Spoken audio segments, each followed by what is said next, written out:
An SUV is a purely practical car, right? And it prioritises space and comfort over white-knuckle driving thrills?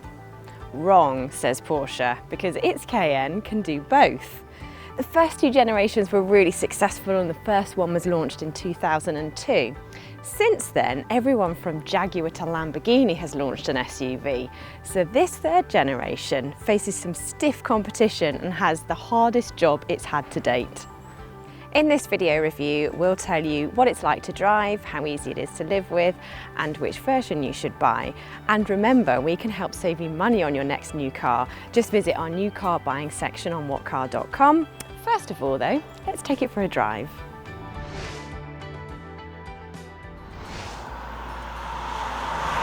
There's no slow version of the Cayenne. Kicking off the range is a 3-litre V6 turbocharged petrol, which has 335 brake horsepower.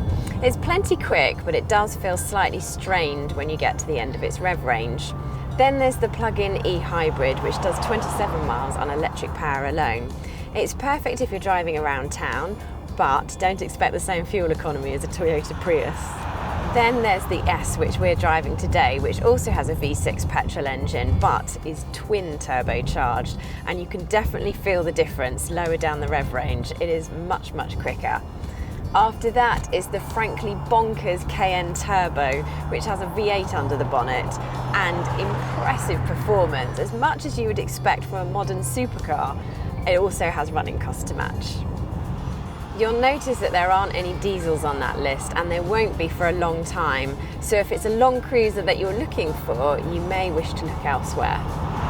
As standard, the Cayenne e-hybrid and S models come on steel springs, but air suspension is available as an option, and it comes as standard on the Turbo. You can set the air suspension to 3 levels of stiffness, but even in comfort mode, the ride has a firm edge without being harsh. In fact, we'd recommend opting for the air suspension if you can, because steel springs can be too firm for some.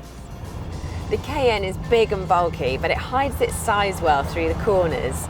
It has plenty of grip and there's plenty of feedback through the steering wheel, so keen drivers will not be disappointed. Although most owners won't venture off-road, it's good to know that the odd muddy track or field will not present itself to be a problem. No matter your size or shape, you should find a comfortable driving position. Posher versions get a plethora of adjustment in the steering wheel and also in the seat. Be warned, the standard seats don't come with lumbar support, so it is worth speccing those more expensive seats. Forward visibility and visibility out of the back is excellent thanks to a high seating position. If you do need extra help for parking though, you can spec a reversing camera. In terms of material quality, it's excellent, and there isn't any hard scratchy plastic in sight, which is fantastic. All the major controls are easy to get to. Some of the minor controls, however, are hidden in this touch menu, which is a little slow to respond. What is quick to respond, however, is this 12.3-inch touchscreen, which comes with many different functions. Some of the smaller icons are quite hard to hit whilst you're driving along. There's smartphone mirroring for Apple CarPlay, but I'm afraid Android users, there is no Android Auto. What you can do, however, is download the Porsche app, find a destination, and you can send that to the car, if that's a compromise enough for you.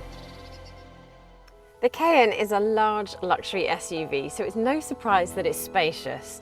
Even if you're really tall and you spec the panoramic sunroof, you will still find that there's plenty of headroom. And also, being a wide car, it means you're not rubbing elbows with the person next to you. There's also plenty of storage spaces, so there's 2 cup holders here, there's large door bins and more storage underneath the armrest, and a decent sized glove box. No banana this time though.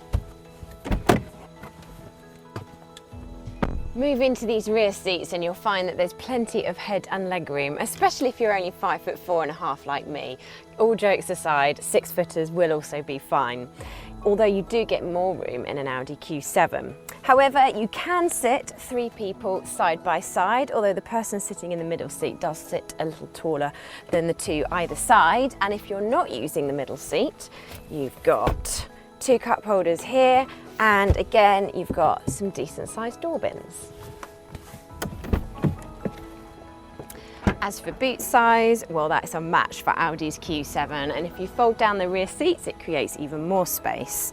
There is a small load lip, however, it's a really wide opening and a very usable space. A word of warning though, if you go for the e-hybrid, you do lose 100 litres of boot space. The cleanest version of the Cayenne is the e-hybrid, but don't expect to see any better than 35 miles per gallon in real-world conditions. You will, however, pay less company car tax thanks to the lower CO2 emissions. Thankfully, the Cayenne is predicted to hold on to its value well, which is great news if you're thinking about buying with cash or on a PCP deal. Even the standard Cayenne gets a decent haul of kit. Sat-nav, Apple CarPlay, LED headlights, dual zone climate control and electric tailgate all come as standard. You'll probably want to add a few options though. We'd recommend full leather seats and air suspension too. Our recommended S models get a bit more kit as well as large alloy wheels and a Meteor exhaust. Every Cayenne comes with automatic emergency braking with pedestrian detection as standard, and if you'd like to spec it up further with safety equipment, you can pick technology such as lane keeping assistance and nighttime vision camera. The Cayenne is a big SUV that's both rapid and luxurious. Sure, some of its rivals are more comfortable, however, its powerful engines and sharp handling give plenty for keen drivers to love about Porsche's flagship SUV. For plenty more on the Cayenne, including our full online review, head to whatcar.com. Remember, we can help save you some money. Just go to our new car buying section if you're thinking about buying one. And before you go anywhere, hit subscribe and never miss another video.